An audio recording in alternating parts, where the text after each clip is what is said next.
लेकिन एक अयोध्या के राजा ऐसे थे, कभी रावण को कर नहीं दिए। ऐसे चक्रवर्ती थे, पराक्रमी थे।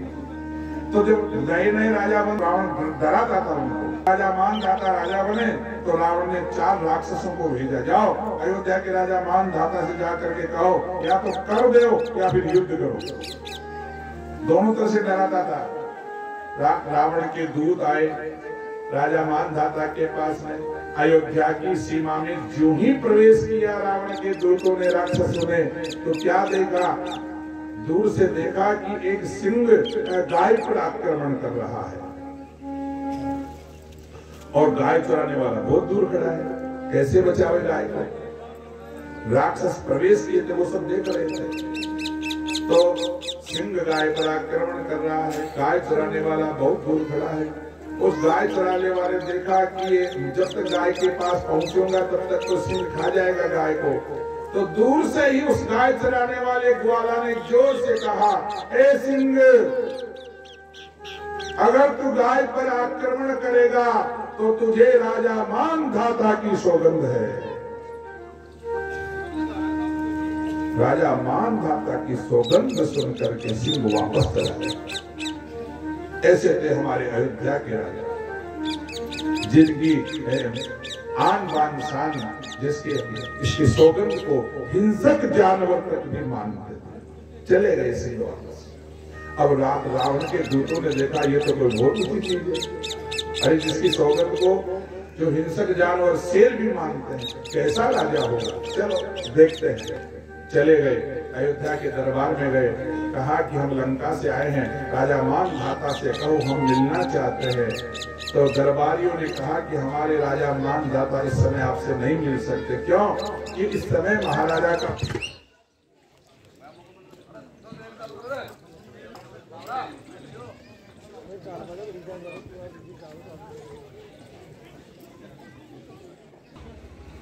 राक्षस राजा मानधाता के इस पराक्रम को देख करके दरबार में गए, हम राजा मानधाता से मिलने के लिए आए हैं, लंकेश रावण के हम दूत हैं, राजा मानधाता से मिलेंगे। द्वार वालों ने कहा आप राजा मानधाता से इस समय नहीं मिल सकते। क्यों? हमारे महाराज इस समय सरयू किनारे संध्या वंदन कर रहे हैं, गायत्री जप कर। ऐसे राजा थे हमारे, संध्या करने वाले, गायत्री जप करने वाले। वहीं चले गए, रावण के जो दूत थे राक्षस के वहां चले गए। वहां जाकर के प्रणाम किया राजा मानधाता को। राजा मानधाता अपने संध्या कर्म से निवृत्त होकर के और उनसे मिले, भेंट की। कहां से आए हो? कि हम लंका से आए।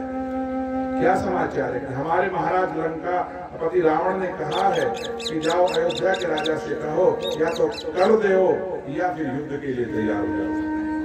राजा मानधाता ने कहा भाई हम सुनो हमारी बात, हम अयोध्या के राजा हैं, हम कर नहीं देते कभी टैक्स, आज तक हमारे बाप दादाओं ने नहीं दिया, हम भी नहीं देंगे। दूसरी बात है युद्ध की, तो हम युद्ध भी नहीं करेंगे क्योंकि हम शांति प्रिय राजा हैं। युद्ध हमारे हम नहीं करते ऐसा, क्योंकि युद्ध करना बहुत नुकसान होता है, जन हानि होती है, धन की हानि होती है, इसलिए युद्ध भी नहीं करेंगे। जाकर के कह दो ठीक है, पहले ये बताओ बैठो आप कहाँ से, लंका से आए हो? कि हाँ। लंका जानते हो कैसी है? कि बिल्कुल जानते हैं। तो एक काम करो भैया, थोड़ा सा हमको लंका का नक्शा बना करके बताओ लंका कैसी है, कि वो नाम सुना है लंका का, जानते हो? कि हाँ बिल्कुल। तो उसी सरयू किनारे मिट्टी को साफ किया, बराबर किया और अपने एक अंगुली से पूरी लंका का नक्शा बना दिया।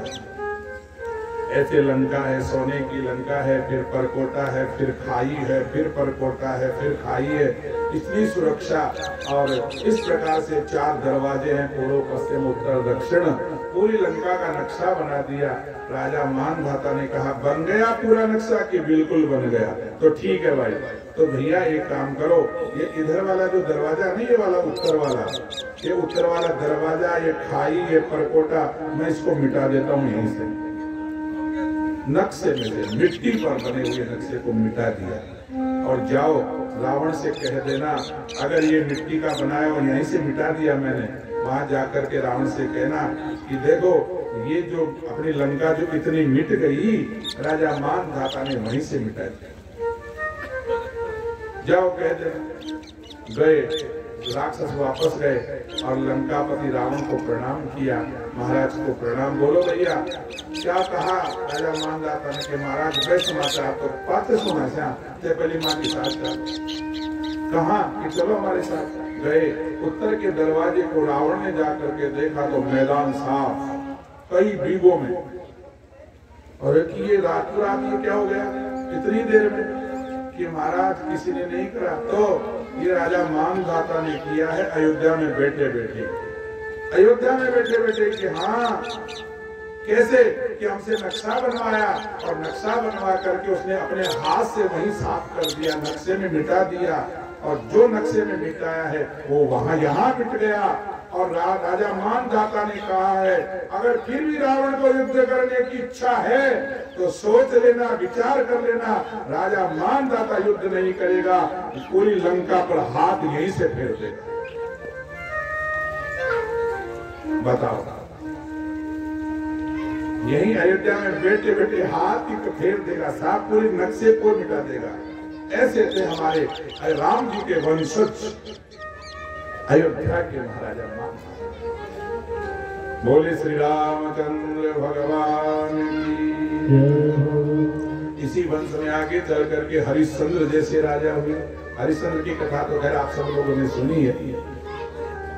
हरिश्चंद्र के रोहित हुए और इसी वंश में आगे चल करके सूर्य वंश में सगर नाम के राजा हुए। सगर नाम के राजा के 10,000 पुत्र थे।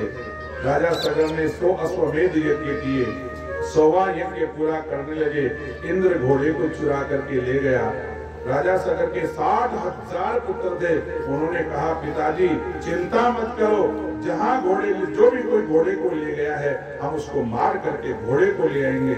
60,000 पुत्र पीछे पड़ गए। इंद्र ने देखा बख्शेंगे नहीं, छोड़ेंगे नहीं, मार देंगे, तो घबरा करके इंद्र ने उस घोड़े को कपिल मुनि के आश्रम में बांध करके अंतर्धान हो गया बचने के लिए। राजा सगर के 60,000 पुत्र घोड़े को ढूंढ रहे थे। कपिल मुनि के आश्रम में घोड़े को बंधा देख करके 60,000 पुत्रों ने सोचा कि यही चोर है, बाबा जी चोर है। और अब शब्द कहने लगे, बाबा जी ध्यान में थे, मारने लगे, पीटने लगे, अब शब्द कहने लगे। बहुत अपमान किया महात्मा का कपिल मुनि का। कपिल मुनि को क्रोध आया और क्रोध करके जो ही आंखें खोली कपिल मुनि ने, आग निकली आंखों में से और सारे 60,000 पुत्र जल करके भस्म हो गए ऋषि के क्रोध से। कपिल मुनि की क्रोध की ज्वाला में 60,000 पुत्र जल करके भस्म हो गए। सज्जनों, अब तो राजा सगर तो खैर परम धाम चले गए, लेकिन उनके जो दूसरी पत्नी थी केसरी, केसरी के गर्भ से असमंजस नाम का पुत्र हुआ। असमंजस पुत्र हुआ। उसने सुना कि मेरे जो भाई लोग थे तो वो कपिल मुनि की क्रोध की ज्वाला में जल करके भस्म हो गए, उनकी मुक्ति नहीं हुई है। क्रोध से जल करके भस्म हो गए तो मुक्ति नहीं हुई, सदगति नहीं हुई। तो सदगति करने के लिए ऋषि मुनियों से प्रार्थना करने लगे। ऋषि मुनियों ने कहा जब गंगा जी आवे धरती पर तब तुम्हारे भाइयों की मुक्ति होगी। गंगा जी को लाने के लिए असमंजस ने पूरे जीवन भर तपस्या करी, फिर भी गंगा जी नहीं आई। देखो ये आजकल कहते हैं भाई क्या है, किसने देखा क्या देखा, कथा सुनो। बाप दादाओं का उद्धार करने के लिए एक पीढ़ी बीत गई असमंजस की, लेकिन फिर भी गंगा जी नहीं आई। असमंजस के अंशुमान हुए, अंशुमान ने पूरे जीवन भर तपस्या करी, फिर भी गंगा जी नहीं आई। तीसरी पीढ़ी में असमंजस के दिलीप हुए, दिलीप ने पूरे जीवन भर तपस्या करी, फिर भी गंगा जी ने जीवन ही निकल गया, पीढ़ियां निकल गई। बाबा जी बाप दादा को उद्धार करवा देते। और आज हम देखते हैं, हम कहते हैं भैया पितरों का तर्पण कराओ, महाराज खाई पड़ा आत्माएं। पितरों को जल पिलाने में शर्म आती है, क्या लगता है वो? अरे पीढ़ियां निकल गई रे गंगा जी को लाने के लिए, उद्धार करने के लिए। तो तुम पितरों को जल पिलाने में शर्म आती है, तुमको जलांजलि देने में शर्म आती है। और जल पिलाने के लिए कितनी पीढ़ियां बीत गई। सगर के असमंजस असमंजस के अंशुमान के दिलीप, और फिर चौथी पीढ़ी में भागीरथ हुआ दिलीप के। तो भागीरथ 4 पीढ़ी की तपस्या काम करी। गंगा जी प्रसन्न हो गई भागीरथ की तपस्या पर। गंगा जी ने कहा, रे बेटा, मैं धरती पर उतर तो जाऊंगी, लेकिन मेरे वेग को कौन सहन करेगा? अगर मेरे को वेग को रोकने वाला हो तो धरती पर रुक जाऊंगी, नहीं तो पाताल में चली जाऊंगी। शंकर भगवान की तपस्या करी भागीरथ ने। भगवान शंकर प्रसन्न हो गए। बोलो भागीरथ कि महाराज गंगा जी को रोक लो धरती पर। ठीक है, कहो गंगा से आ जाए। गंगा जी उतरी, और गंगा उतरी तो शंकर भगवान ने पूरी गंगा को अपनी जटाओं में रोक लिया। गंगा को अभिमान था कि मेरे वेग को कौन रोक सकता है, लेकिन उसी अहंकार को मिटाने के लिए भगवान शंकर ने पूरी गंगा को जटा में रोक लिया। और रोका ही नहीं, बांध लिया गंगा को।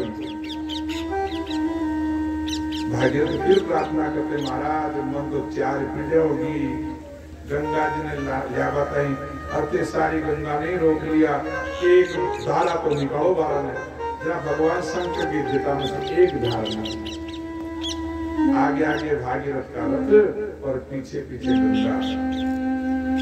जहाँ गंगा सागर है वहां पर वो कपिल मुनि का आश्रम है। वहीं सगर राजा सगर के 60,000 पुत्र जल करके भस्म हुए थे। हाँ, इसलिए भागीरथ का रथ चलता चलता गंगा सागर तक पहुंचा, कपिल ऋषि के आश्रम तक। वहां तक गंगा गई, और जो ही गंगा जल का स्पर्श हुआ, और सारे के सारे 60,000 पुत्र थे दिव्य पुरुष बन करके आकाश में प्रकट हो करके, और भागीरथ से कहते, अरे तुम्हारे जैसा वंश में ऐसा कोई उत्पन्न हो जो अपने पूर्वजों का उद्धार करे, धन्य हो भागीरथ तुमको।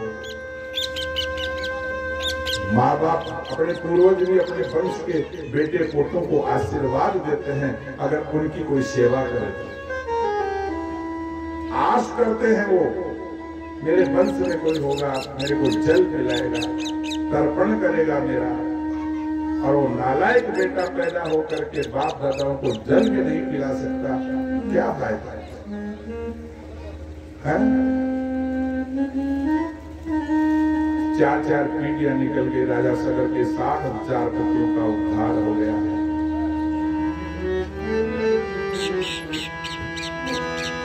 रामचरण सुखदाई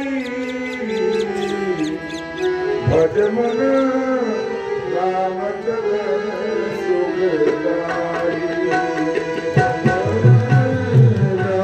रामचरण सुखदाई, भज मन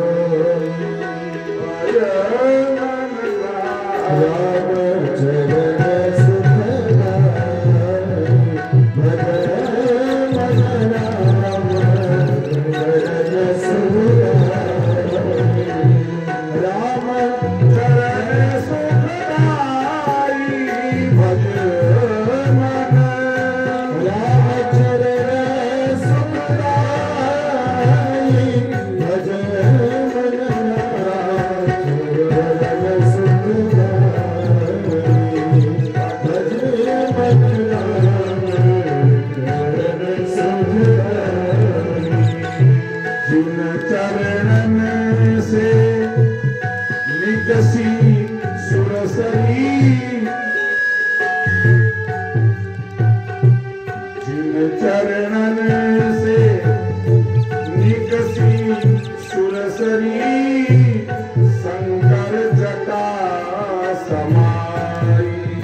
गंगा मैया की कृपा से, भागीरथ की तपस्या से आज गंगा मैया धरती पर बह रही है। सारे स्वर्ग की नदियां हैं, गंगा यमुना सरस्वती सब स्वर्ग की नदियां। ऐसे महाराज हुए भागीरथ इसी वंश में,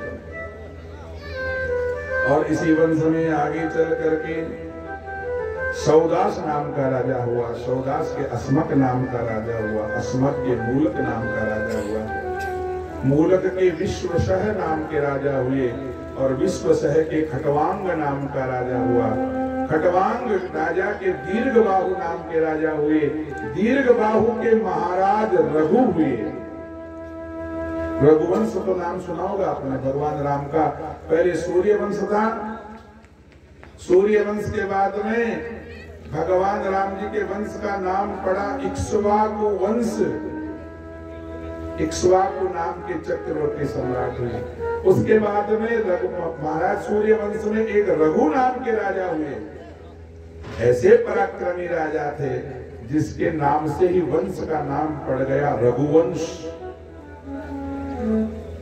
अब ऐसे चरित्र रघुवंश से ऐसे राजा हैं, कथा तो बहुत लंबी चौड़ी है, बाकी रघु का एक चरित्र मैं आपको सुनाऊंगा। चरित्र जिसका उज्जवल होता है उसकी कीर्ति होती है, जिसका चरित्र उज्जवल होता है उसका चरित्र लीला उसकी इतिहास में गाई जाती है।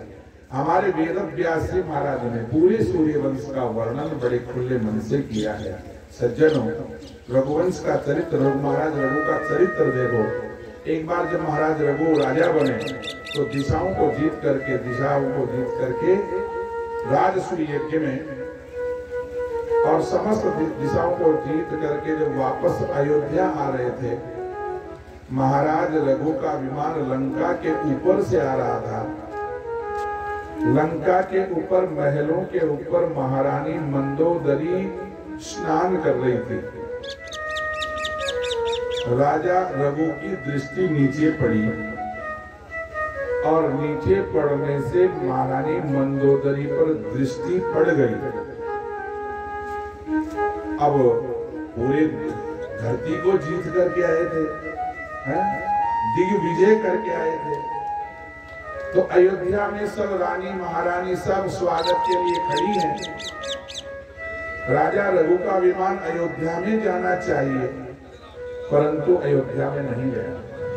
कहाँ गए? गुरु जी के आश्रम। गुरु जी को प्रणाम किया। गुरु जी ने कहा, राजा आपको इस समय अयोध्या जाना चाहिए, पूरा अयोध्या वासी तुम्हारा स्वागत के लिए तैयार खड़े हैं, यहाँ क्यों आए हो?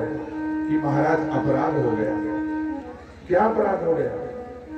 मैं जब लंका के ऊपर से आ रहा था तो मेरी दृष्टि एक स्त्री के ऊपर पड़ गई। इतना भयंकर अपराध हो गया। रघुवंश की ये नीति नहीं है। रघुवंशी जो सपने में भी पराई स्त्री को नहीं देखते, सपने में भी। ये रघुवंशियों की आत्मा, इसलिए मैं प्रायश्चित करना चाहता हूं। गुरु जी ने कहा, बस इसका एक ही प्रायश्चित है। क्या?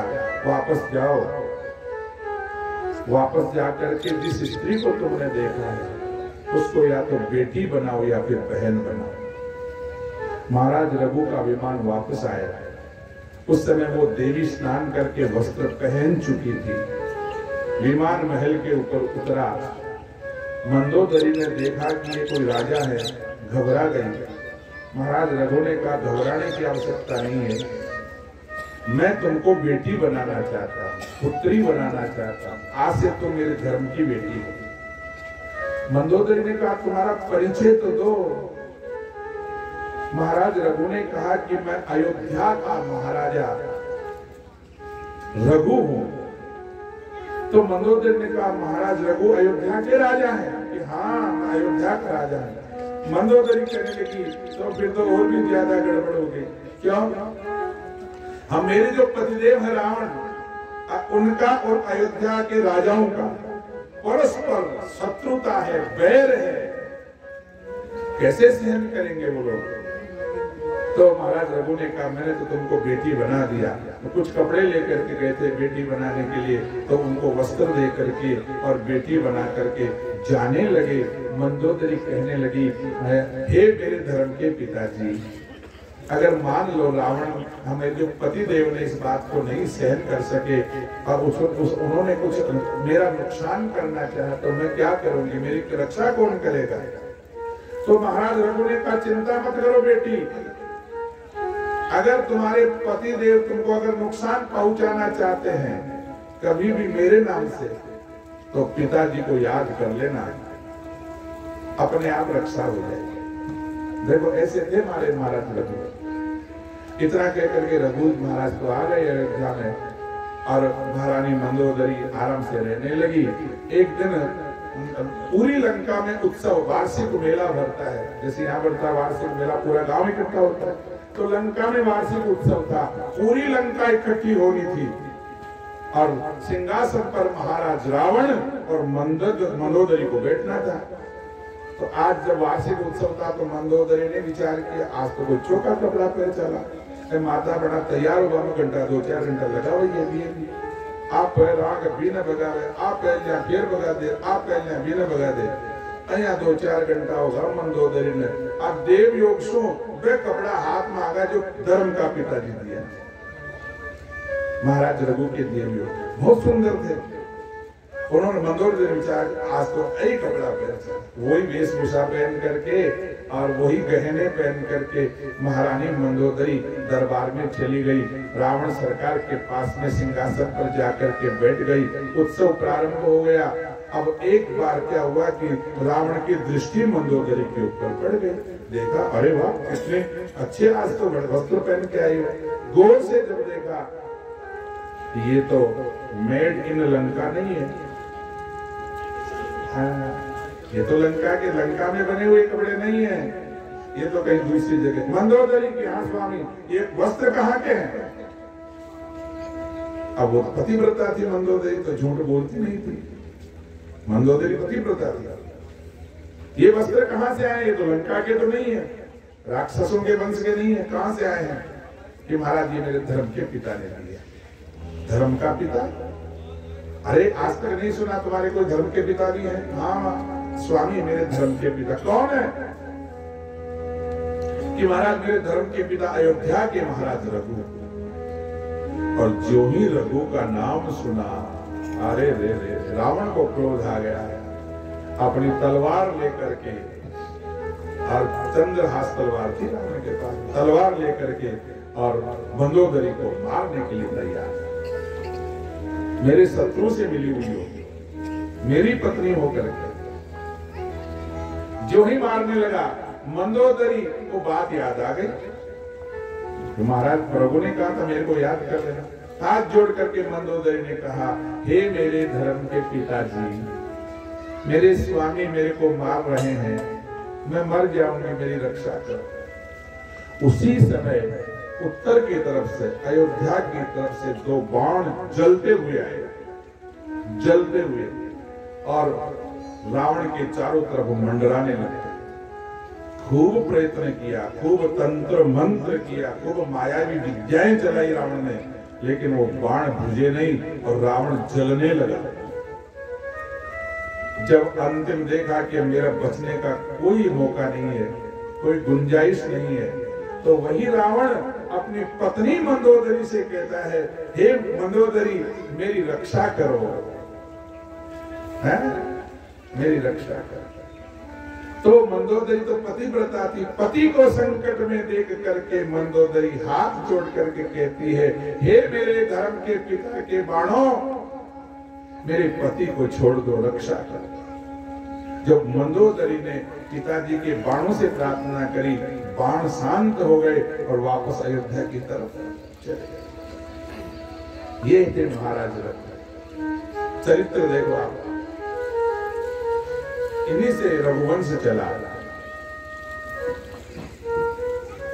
महाराज रघु के आगे चल करके इसी वंश में अज हुए और अज के महाराज दशरथ हुए। दशरथ जी का नाम सुना होगा, राम जी के पिताजी, पूरी वंशावली। महाराज दशरथ हुए। दशरथ जी के भी कोई संतान नहीं थी। फिर उन्होंने पुत्रेष्ट यज्ञ करवाया श्रृंगी ऋषि के बुला करके, और श्रृंगी ऋषि ने यज्ञ करवाया। यज्ञ में से अग्नि देवता प्रकट हुए। अग्नि देवता ने यज्ञ की खीर राजा दशरथ जी को दे दी। लो राजा दशरथ जी, ये खीर प्रसाद है यज्ञ का, तुम्हारी रानियों को दे दो, तुम्हारे संतान हो जाएंगे। महाराज दशरथ ने यज्ञ भगवान का प्रसाद लिया और उस खीर में से आधी खीर तो कौशल्या जी को दे दी, बड़ी बड़ी थी, तो आधी खीर तो कौशल्या जी को दे दी। जो आधी बची उसमें से 2 भाग किए, आधी में से आधा, तो उसके 2 भाग किए। आधा भाग सुमित्रा को दे दिया, आधा भाग कैकेयी को दे दिया। पूरी में से आधी कौशल्या, और जो आधी बची उसमें से 2 टुकड़े सुमित्रा और कैकेयी को। अब बड़ी बड़ी तो कौशल्या थी, ठीक है, बड़ी बड़ी कौशल्या थी। तो पहले परंपरा थी, बड़े आदमी के पास में चाहे कितने आ जाओ, चाहे कितने कम हो, चाहे कितने ज्यादा हो, फिर भी अपने छोटों को अपने भाग में से थोड़ा थोड़ा देते हैं। तो कौशल्या ने अपने भाग में से थोड़ी थोड़ी खीर सुमित्रा को भी दी और कैकेयी को भी दे दी। सुमित्रा ने तो दोनों जो राजा ने दिया था वो भाग खा लिया, और कौशल्या जी ने दिया वो भाग भी खा लिया। अब कैकेयी बड़ी चंचल थी, छोटी छोटी थी, तो नटखट थी, चंचल थी, सुंदर थी, तो राजा ने जो दिया उस खीर को तो खा लिया कैकेयी ने, और जो राजा कौशल्या जी ने दिया उस भाग को रख दिया, और रख करके काम करने लग गई। मैं सज्जनों, एक चील आकाश में उड़ रही थी और चील ने झपट्टा मारा और उस भाग को उठा लिया, और वो भाग को उठा करके चील आकाश में उड़ने लगी। अब उड़ने लगी तो ऋष्यमुख पर्वत से उधर जा रही थी। उधर इधर नीचे क्या हुआ, जो अंजना नाम की, केसरी नाम का वानर था और उसकी पत्नी का नाम था अंजना, वो केश सुखा रही थी ऊपर मुख करके, यूं ऊपर मुख करके केश सुखा रही थी। और उसी से योग ऐसा बना, उसी समय उस चील के जो पंजे में जो खीर थी वो छूट गई और सीधे अंजना के मुंह में चली गई। अब जोड़ो इस बात को, महाराज दशरथ के 9 महीने बाद में संतान हुई, राजकुमारों का जन्म हुआ। मां कौशल्या के गर्भ से राम जी का अवतार हुआ, सुमित्रा के गर्भ से शत्रुघ्न जी का और लक्ष्मण जी का अवतार हुआ, और कैकेयी के गर्भ से भरत जी महाराज का जन्म हुआ। तो सुमित्रा के 2 क्यों हुए, कैकेयी के 1 ही क्यों हुआ? सुमित्रा के 2 कैसे हो गए? तो सुमित्रा ने तो दोनों भाग खा लिए थे, इसलिए सुमित्रा के 2 हुए। अच्छा, कैकेयी के भी 2 होने चाहिए थे, लेकिन 1 ही भरत जी हुए। तो 1 भाग जो भरत जी का जो भाग था उसको चील उठा करके ले गई, और चील उठा करके ले गई अंजना के मुंह में चला गया। और अंजना के गर्भ से कौन जन्मा? हनुमान जी महाराज। बोलो श्री हनुमान जी महाराज की जय हो। अर्थात हनुमान जी कौन थे? भरत जी के भाई थे। अगर हनुमान चालीसा का पाठ आप करते हो तो उसमें तो स्पष्ट लिखा है, राम जी ने बार बार कहा है, तुम मम प्रिय भरत ही सम भाई। राम जी ने जगह जगह हनुमान जी को यही बात कही है, और कहीं नहीं लिखा कि मेरे लक्ष्मण के समान तो भाई है मेरा, है शत्रुघ्न के समान भाई है, नहीं कहा। राम जी ने जगह जगह कहा है तुम प्रिय भरत ही सम भाई, क्योंकि तू भरत का ही भाई है। इसलिए तू जब भी दिखता है बात ऐसा महसूस होता है कि भरते मिल गए मेरे से। ऐसे चारों राजकुमारों का अवतार हुआ, राम जी का अवतार हुआ। भय प्रगट कृपाला, भय प्रगट कृपाला, दीन दयाला। राम जी प्रकट हुए। देखो एक बात और कह देते, राम जी भगवान नारायण का जन्म नहीं होता है। जितने भी अवतार हुए हैं भगवान के, कहते हैं भगवान का कौशल्या जी के गर्भ से जन्म हुआ, नहीं, भगवान नारायण जन्म नहीं लेते, अजन्मा है भगवान तो। भगवान नारायण अजन्मा है, कभी जन्म नहीं लेते। तो फिर ये बेटे बन करके आए, क्या हुआ? तो स्पष्ट लिखा है, भय प्रगट कृपाला, प्रकट हुए, जन्म नहीं हुआ है? और जब प्रकट हो गए तो फिर कौशल्या जी ने कहा कि आपका ऐसा रूप, आप 4 भुजा के कुंडल को धारण करने वाले हैं, कौन मानेगा बेटा? तो क्या करूं? तो अगर बेटा बन करके आए हो तो बेटा बनो, भगवान बन करके नहीं। भय प्रगट कृपाला, दीन दयाला, कौशल्या हितकारी, हर्ष समहकारी, मुगनहारी, हरहृदयों विदारी।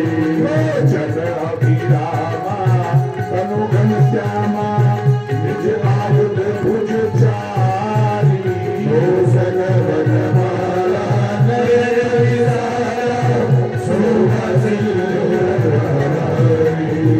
कोई कर जोड़ी, अस्तुति तोरी, कई विधि करो अनंता, गुण ज्ञाना पीत हमारा,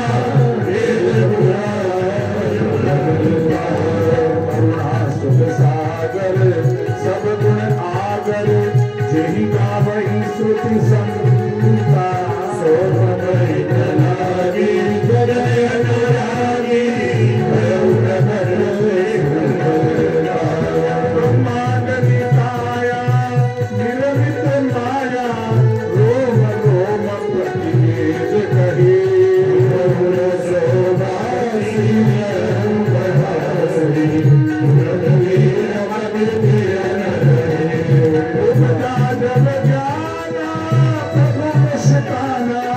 चरित बहुत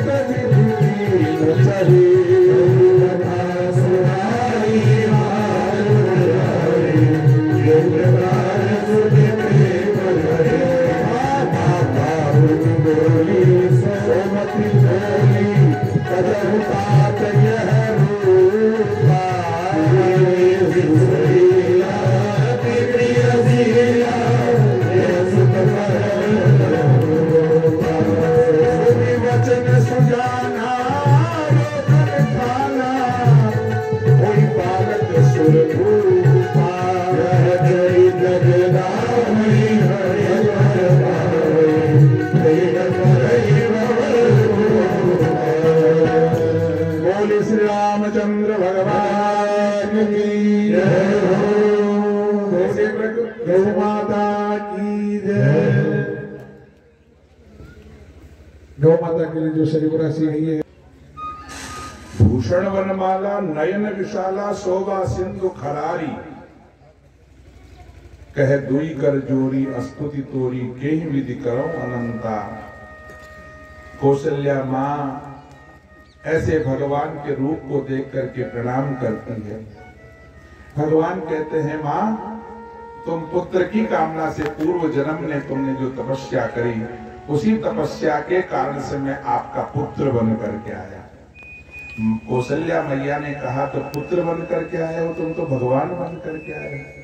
अगर पुत्र बन करके आए हो तो माता पुनी बोली, सोमत डोली, तजहु तात यह रूपा, तो ये रूप छोड़ना पड़ेगा। और कीजे से सुलीला, अति प्रिय शीला, यह सुख परम अनुपम। माँ के कहने पर भगवान तत्काल बालक बन गए और बालक बन करके महाराज दशरथ और चारों राजकुमारों का जो बाल लीलाओं का आनंद लिया। धीरे धीरे बड़े होने लगे। बड़े होकर जो ही 5-7 वर्ष की अवस्था हुई, विश्वामित्र जी महाराज जो यज्ञ किया करते थे, हमेशा यज्ञ चलता था, लेकिन विश्वामित्र जी को राक्षस लोग यज्ञ करने नहीं देते थे, नष्ट कर देते थे, क्योंकि राक्षस विघ्न करते हैं भाई यज्ञ में। तो विश्वामित्र जी दुखी होकर के जब सुना कि राम जी का अवतार हो चुका है, तो महाराज दशरथ के दरबार में गए विश्वामित्र जी।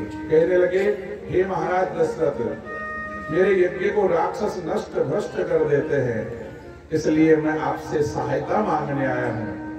महाराज दशरथ ने कहा, गुरुदेव चिंता मत करो, पूरी सेना भेज दूंगा। लेकिन विश्वामित्र जी ने कहा, सेना की आवश्यकता नहीं है, तो आपके ये दोनों पुत्र राम लक्ष्मण को भेज दो केवल। अब राम तो सबसे ज्यादा प्रिय थे दशरथ के। जो ही राम का नाम सुना, दशरथ जी ने कहा, नहीं नहीं महाराज, राम मेरे से अलग नहीं हो सकता। यदि आप चाहो तो मैं आपके यज्ञ की रक्षा करने के लिए चल सकता हूँ, लेकिन राम तो अभी बच्चा है, कैसे भेज दूं? और वो क्या जाने युद्ध करना, राक्षस उसे कैसे युद्ध करेगा? विश्वामित्र जी ने कहा, देखो राजन, तुम नहीं जानते तुम्हारा राम कैसा है, इसलिए मेरे युद्ध यज्ञ की रक्षा तो तुम्हारे राम ही कर सकते हैं, इसलिए राम को दे दो, लक्ष्मण को भेज दो। दशरथ ने मना कर दिया। विश्वामित्र जी को क्रोध आ गया। वशिष्ठ जी महाराज बैठे हुए थे। वशिष्ठ जी ने राजा दशरथ को समझाया, राजन, विश्वामित्र जी ठीक कह रहे हैं, या तो इनको राम लक्ष्मण दे दो, अन्यथा इनका श्राप जो क्रोध बहुत तेज है। वशिष्ठ जी के समझाने पर बड़े दुखी होकर के राम लक्ष्मण को विश्वामित्र जी के साथ में भेज दिया। अब सबसे पहले राम लक्ष्मण को लेकर के विश्वामित्र जी जाने लगे, तो जंगल में एक ताड़का नाम की राक्षसी रहती थी, और आने वाले साधु संत ब्राह्मण जो भी जीव जाता था सबका भक्षण कर जाती थी। तो विश्वामित्र जी ने कहा राम लक्ष्मण से कि हम इधर से नहीं जाएंगे, सीधा रास्ता पे एक दिन में पहुंचने का है, लेकिन और इधर से जाएंगे तो 5-10 दिन लगेंगे। राम जी ने कहा तो सीधा ही चलो। इस गुरु जी ने कहा सीधा नहीं चलेगी, ताड़का रहती है, वो हमको नुकसान पहुंचा सकती है। राम जी ने कहा कि चलो तो सही, देखेंगे। जैसे भगवान कृष्ण ने पहली लीला कौन सी करी? पूतना की। तो भगवान ने भी पहली लीला ताड़का की। हाँ, तो उधर से निकले ताड़का, राम राक्षसी आई। भगवान श्री राम जी ने धनुष बाण लेकर के और एक ही बाण में ताड़का का वध किया भगवान ने। बोले श्री रामचंद्र भगवान की।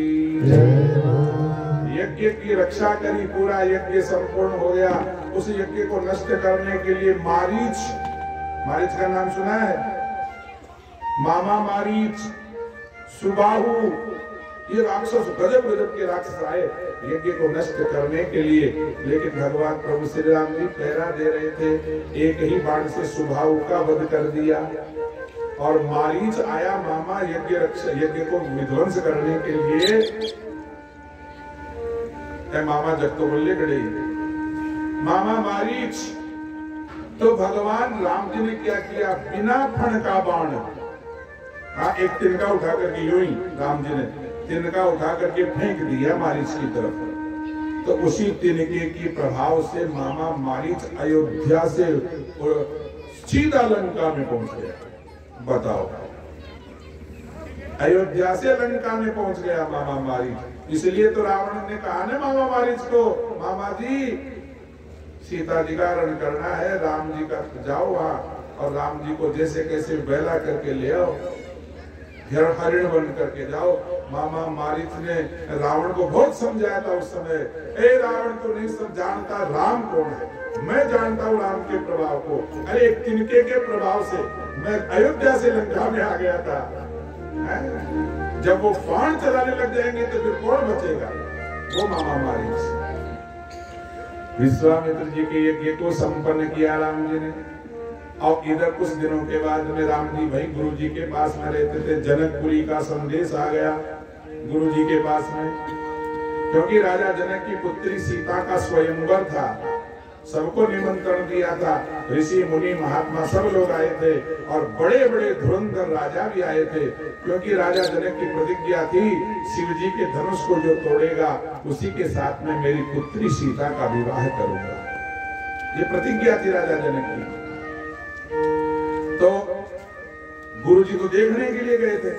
गुरु जी को कौन सा धनुष उठाना था? सह सम्मान बुलाया था गुरु जी को, तो गुरु जी गए, लेकिन गुरु जी के साथ में राम लक्ष्मण भी थे। राम लक्ष्मण से कहा चलो तुम भी मेला देख करके जाओ, यज्ञ हो रहा, चलो यज्ञ देखने के लिए चले गए। राम लक्ष्मण भी साथ साथ चले गए और वहां जा करके क्या सीता स्वयंवर का दिन आया। देश देश के भूपति नाना, देश देश के राजा महाराजा इकट्ठे हो रहे हैं और गुरुजी बैठ गए, राम लक्ष्मण बैठ गए। अब सब राजा हार गए, लेकिन शिव जी का धनुष उठा करके खींच करके प्रत्यंता छड़ाने की तो बहुत दूर की बात, हिला तक नहीं, कोई राजा धनुष को हिला नहीं सका। और जब हार गए सब राजा महाराजा, सब हार गए। अच्छा, राम जी तो गए नहीं थे उठाने के लिए, राम जी तो निर्णय देखने के लिए गए थे, गुरु जी के साथ गए थे। तब सब राजा महाराजा थक गए, कोई नहीं उठा। तब राजा जनक को क्रोध आ गया और राजा जनक खड़े होकर के पूरे समस्त देश देशांतर के राजाओं से कहते हैं, अगर मेरे को ये मालूम होता कि धरती पर वीर नहीं बचा है तो मैं ये प्रतिज्ञा नहीं करता। मैं तो ये जानता था कि धरती पर अभी वीर बचा है कोई, लेकिन वीर विहीन मही में जानी। अब मैं जान गया धरती वीरों से खाली हो गई, धरती पर कोई वीर नहीं बचा है। जब इतनी बात कही राजा जनक ने सबके सामने, तो और तो सब चुप रहे, लेकिन राम जी भी चुप, लेकिन लक्ष्मण जी को क्रोध आ गया, खड़े हो गए। राम जी से आज्ञा नहीं ली, केवल प्रणाम ही, क्योंकि राम जी से आज्ञा लेंगे तो मना कर देंगे, बोलना मत चुप, लेकिन केवल प्रणाम करके खड़े हो गए महाराज लक्ष्मण जी। ए राजा जनक सुनो, जहां पर रघुवंशी राजकुमार बैठे हो तुमको इस भाषा का प्रयोग नहीं करना चाहिए। क्या कहा तुमने? वीर विहीन नहीं में जानी, धरती वीरों से खाली हो गई है, तुमको शर्म नहीं आई? हमारे महाराज रघुवंश के राजकुमार भगवान राम जी बैठे और उनके सामने तुम ये कह रहे हो। अब जब लक्ष्मण जी ने क्रोध किया तो दशरथ महाराज जनक जी को जो क्रोध आ रहा था, क्रोध थोड़ा सा शांत हुआ। शांत होने के कारण थे, एक तो ये कि शायद मेरी प्रतिज्ञा पूरी हो जाएगी। कोई बोला तो सही। राजा जनक ने कहा क्या करूं, मैं तो इस स्थिति को देख करके सारे राजा महाराजा नीची गर्दन करके बैठे हैं। अब तो समय आकर के गुरु जी ने आज्ञा दी राम जी को, उठऊ राम भंजऊ भव चापा। हे राम जी उठो और राम और धनुष को उठाओ। गुरु जी की आज्ञा लेकर के राम जी उठे, भरी सभा में सबके सामने देखते देखते और उस धनुष की परिक्रमा करते हुए राम जी ने धनुष को उठाया, प्रत्यंचा चढ़ाने लगे। धनुष के दो टुकड़े हो गए, टूट गया धनुष, पुराना धनुष था शिव जी का, टूट गया। और टूटने की जब आवाज ब्रह्मांड, पूरे ब्रह्मांड में फैल गई, इतनी आवाज, इतनी गर्जना हुई धनुष की। धनुष के टूटने की आवाज सुन करके महेंद्र पर्वत पर परशुराम जी तपस्या कर रहे थे। महेंद्र पर्वत कहाँ है? महेंद्र पर्वत शायद आसाम से आ गया, नेपाल की बॉर्डर पर महेंद्र पर्वत। महेंद्र पर्वत पर परशुराम जी तपस्या कर रहे। उन्होंने जब आवाज सुनी, उन्होंने देखा कि मेरे गुरु जी का धनुष टूट गया, किसने तोड़ा? मैं नहीं छोड़ूंगा उसको। फरसा लेकर के परशुराम जी आ गए और फरसा लेकर के आए। ए राजा जनक, कौन है वो धनुष को तोड़ने वाला? अब घबरा गए। अब राजा महाराजा, और जो राजा महाराजा तो हारे हो, ये राजा बड़े थोड़ा खुशी हुआ। परशुराम जी को छोटे धनुष तोड़ बड़ा ने को ले जावा सीता जी। घबरा रहे, सारे सबके पसीने आ गए। क्या होगा? परशुराम जी आए, किसको छोड़ेंगे किसको मारेंगे कोई पता नहीं। लक्ष्मण, लेकिन राजा जनक बड़े चतुर थे। राजा जनक के घर में दरबार में आए थे तो राजा जनक सबसे पहले प्रणाम तो करे कम से कम। अब प्रणाम भी डर के हमारे प्रणाम भी करने नहीं जाओगे। राजा जनक भी डर गए। अपनी पुत्री जानकी को आगे करके, कन्या को देख करके शायद हो सकता है परशुराम जी का क्रोध शांत हो जाए। अपनी कन्या जानकी को आगे करके और राजा जनक प्रणाम करने के लिए गया। प्रणाम किया राजा जनक ने, लेकिन क्रोधित थे परशुराम जी। हे राजा जनक, कौन है ये? कन्या जानकी को देखा, सीता जी को देखा ना राजा परशुराम जी ने, ये कौन है? महाराज, हे गुरुदेव, ये तो आपकी पुत्री है। अच्छा, तुम्हारी बेटी है कि? हाँ गुरुजी। क्या नाम है इसका? कि गुरुदेव, नाम तो इसका जानकी है, सीता भी कहते हैं। अच्छा ठीक है। थोड़ा बहुत क्रोध शांत हुआ परशुराम जी को सीता जी को देख करके। तो देखा तुम्हारी पुत्री की? हाँ गुरुदेव। तो सीता जी के जब भाग्य को देखा परशुराम जी ने, देखो कोई जन्म पत्री की आवश्यकता नहीं, ऐसे ऐसे ऋषि मुनि महात्मा थे। सीता जी के भाग्य को परशुराम जी ने देखा। राजा जनक सुनो, किसने इसके भाग्य पटल पर और कश्यप सुत का आवास लिखा।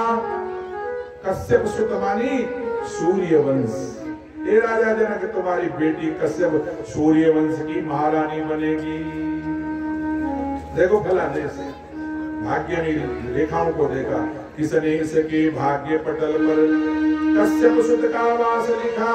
किसने इसके भ्रिकुटी पटल पर लंकापति का विनाश लिखा। अभी विवाह भी हुआ ही नहीं अभी तो।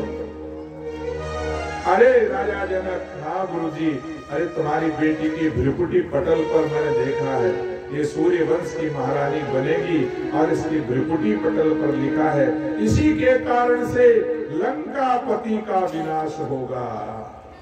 सुनो विदेह है। और सुनो राजा जनक कि हाँ गुरुदेव, और सुनाओ। सुनो विदेह है, इसके जीवन में सभी सुखों का नाश लिखा। तुम्हारी बेटी एक दिन भी सुख से नहीं रही। देखो, महलों में जन्म लिया, महलों में पलने वाली, और जहां पर राज वधू बन करके जा रही है वहां भी महलों में जा रही है, लेकिन गुरुजी फलादेश कर रहे हैं। सुनो विदेह है, इसके जीवन में सभी सुखों का नाश लिखा। एक बार पति को वन है, दो बार इसे वनवास लिखा। बोले श्री रामचंद्र भगवान की जय हो। फलादेश कर दिया। हटाओ इस कन्या को, पहले ये बताओ धनुष किसने तोड़ा।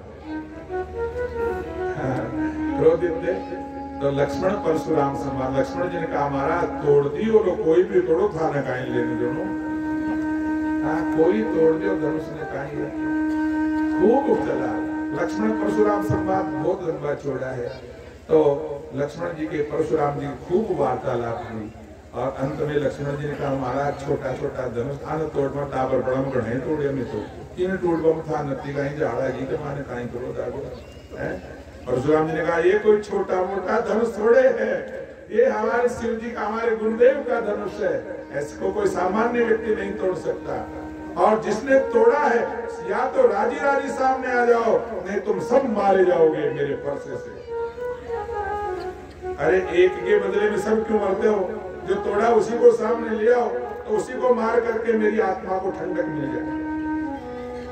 नहीं तो उसके अगर नहीं बताया जिसने नाम, तो मैं सबको मार दूंगा, काट दूंगा। मैं, मेरा नाम परशुराम है। 21 बार क्षत्रियों से विहीन करी है मैंने पृथ्वी को। और अंत में हुआ यही। पूरी राम कथा कहने का समय तो नहीं है, परंतु जब लक्ष्मण जी का क्रोध और बढ़ने लगा तो भगवान राम स्वयं उठ करके परशुराम जी के सामने आ गए। महाराज निवेदन करता हूँ आपके चरणों में, प्रणाम करते हैं, मैं आपके चरणों में निवेदन करता हूँ, मैं बताता हूँ शिव जी का धनुष किसने तोड़ा है, तो तुम बताओ कि महाराज और कोई नहीं तोड़ सकता। इस आपके शिव जी के धनुष को तो वही तोड़ सकता है जो आपका दास है। जो ब्राह्मणों का भक्त होगा वही धनुष को तोड़ सकेगा। सीधे जवाब नहीं दिया मैंने तोड़ा है? हो ही ऐसोई जो दास तुम्हारा, वो आपका कोई दास ही होगा महाराज है? ऐसे नहीं तोड़ सकते। क्यों? और आप तो ब्राह्मण हैं, ब्राह्मण से तो सारा संसार डरता है महाराज। विप्र वंश की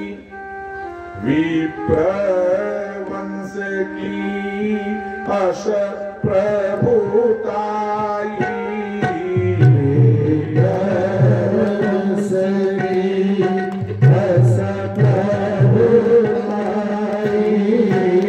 अभय होई जो तुम्हें डराई, अभय होई जो तुम्हें डराई। हे महाराज, हे गुरुदेव, राम जी कह रहे हैं आप तो ब्राह्मण देवता हैं, हम रघुवंशी हैं। युद्ध में हमारे सामने काल भी अगर आ जाए तो हम उनसे उस काल से भी युद्ध करेंगे, पीठ नहीं दिखाएंगे। हम रघुवंश के महाराज, काल के काल भी अगर युद्ध में सामने आ जाएगा तो हम उससे युद्ध करेंगे, हमारा धर्म है। लेकिन अगर कोई ब्राह्मण सामने आ जाएगा तो हम उसके चरणों में झुक जाएंगे। इसलिए आप तो ब्राह्मण हैं, हम आपके सामने झुके हैं। और अब दंड देना चाहते हो, धनुष टूट गया, इस दास से टूट गया, इस दास से टूट गया। जो भी दंड देना चाहो मैं आपके सामने खड़ा हूं। आपके हाथ में फरसा है और ये गर्दन तुम्हारे सामने है। बता, राम जी का चरित्र, ये गर्दन तुम्हारे सामने है, फरसा तुम्हारे हाथ में है। इतनी जब बात सुनी परशुराम जी ने, अस सोनी गूढ़ वचन रघुपति के, अस सोनी गूढ़ वचन रघुपति के, उघरे पटल परशुधरी मति के, उघरे पटल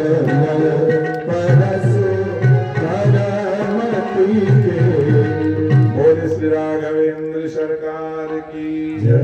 अस सुनी गूढ़ वचन, राम जी ने ऐसे गूढ़ वचन कहे। उन गूढ़ वचनों को जब परशुराम जी ने सुना तो फरसा ढीला होने लगा हाथ में। अस सुनी गूढ़ वचन रघुपति के, उघरे पटल परशुधरी मति के। अब परशुराम जी ने सोचा कि ऐसे वचन तो नारायण के अलावा कोई नहीं कह सकता। हो सकता है नारायण का अवतार हो गया हो, और ये राम जो सामने खड़े हैं, हो सकता है ये नारायण के ही अवतार हो। लेकिन विश्वास कैसे करूं? राम जी नारायण हैं। तो परशुराम जी ने परीक्षा करी। क्या परीक्षा करी?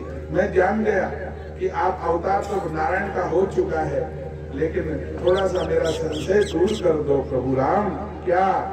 राम रमापति कर धनु ले हो, राम रमापति कर धनु ले हो,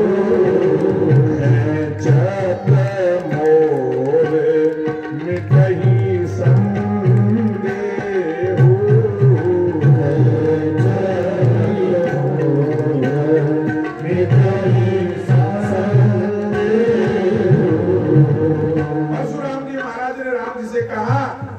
आपकी परीक्षा करूंगा। आप नारायण हैं, जान तो गया कि अवतार तो हो चुका है, इसलिए हे राम ये मेरा धनुष ले आओ, इसको चढ़ा दो अपने हाथ से, मैं जान जाऊंगा कि अवतार हो गया।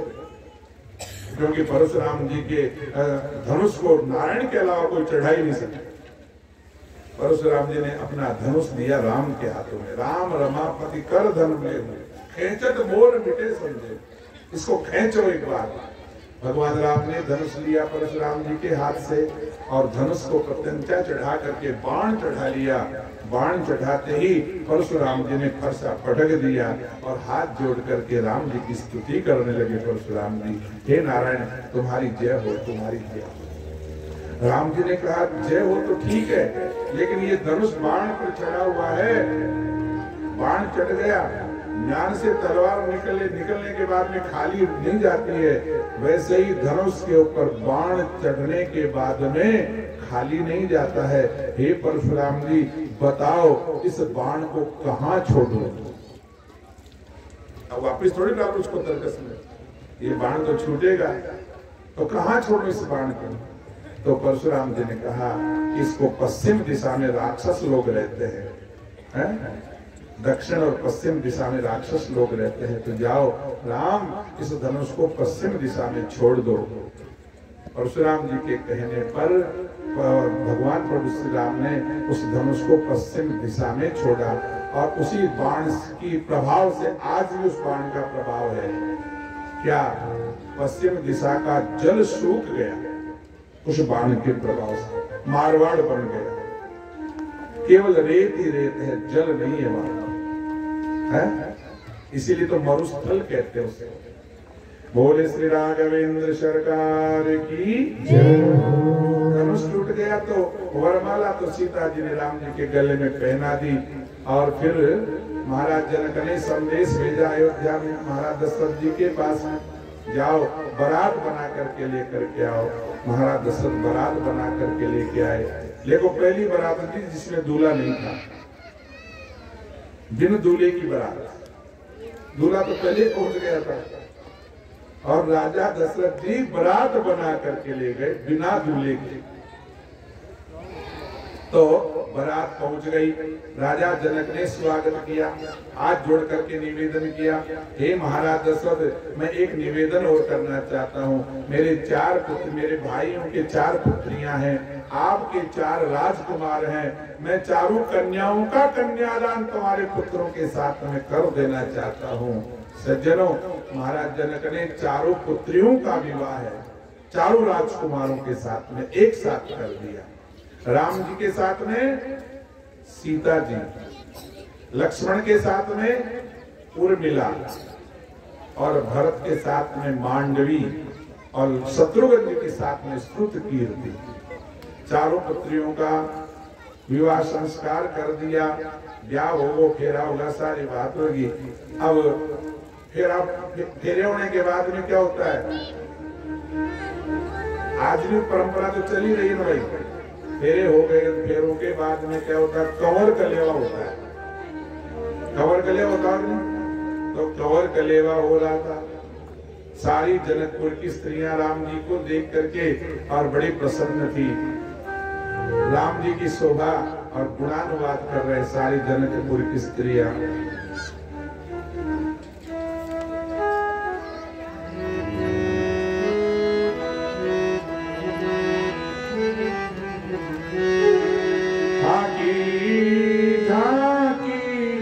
पर प्यारा रघुवर हे बलिहारी जा।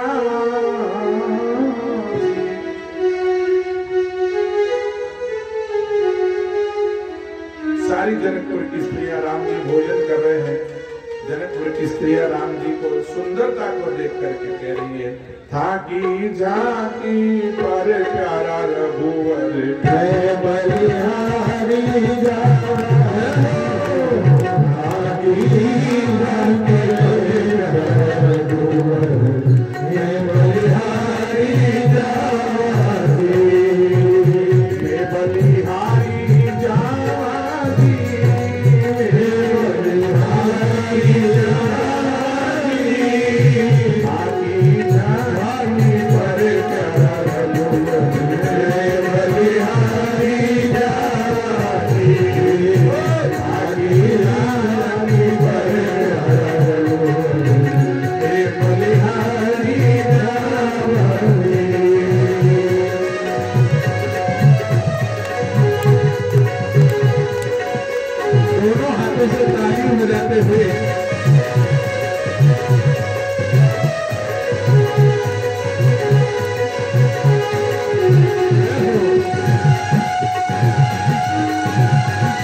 बलिहारी जावा जी।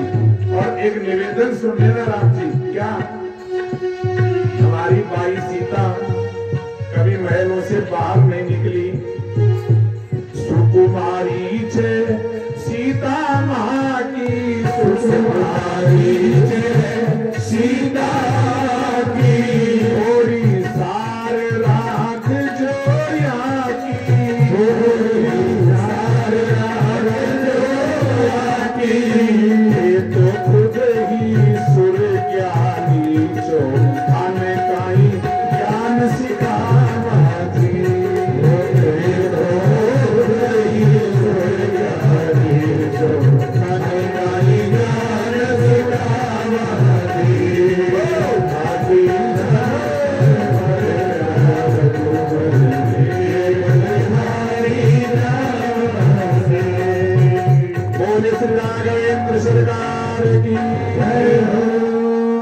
इधर गीत गा रही है और इधर कुछ औरतें, महिलाएं, स्त्रियां जो है गाल गा रही है।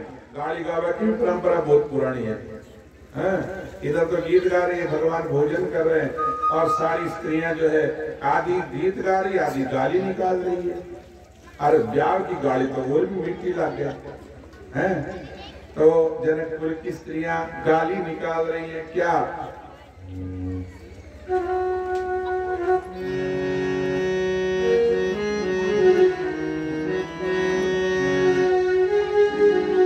हो जी में तो रघुवर का लाड लगावा जी, हो जी बना का लाड, हो जी लगावा जी। थान नो रंग गाड़ी गावा, रघुवर का लाड लगावा जी, थान नो रंग गाड़ी गावा। सियावर का लाड लगावा जी, सियावर का लाड लगावा जी, थान नो रंग गाड़ी गावा, थान नो रंग गाड़ी गावा। राम जी का लाड लगावा जी, राम जी का लाड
मोजी राम जी लाडू, मोजी मोजी मोजी राम जी लाडू, मोजी मोजी राम जी लाडू, मोजी मोजी मोजी राम जी लाडू। ये तो चारों भाई साधु जी, चारों भाई साधु जी,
जनकपुरी में उत्सव होने लगा। अब साहब कितना ही क्या करे, आज कन्या की विदाई होने वाली है। राजा जनक बेटी को विदा कर रहे हैं। राजा जनक विदेह होते हुए भी, ब्रह्मनिष्ठ होते हुए भी, तत्वज्ञानी होते हुए भी, ब्रह्म ज्ञानी होते हुए भी, जब जानकी को, सीता को जब विदा करने लगे राजा जनक, आंखों में आंसू आ गए। कितना ही पत्थर दिल हो, कितना ही ज्ञानी हो, कितना ही ब्रह्म ज्ञानी हो, जब बेटी को विदा करते हैं बड़े बड़े ज्ञान भी शून्य हो जाता है। महारानी सुनैना और महाराज जनक अपनी बेटी को जब विदा करने लगे तो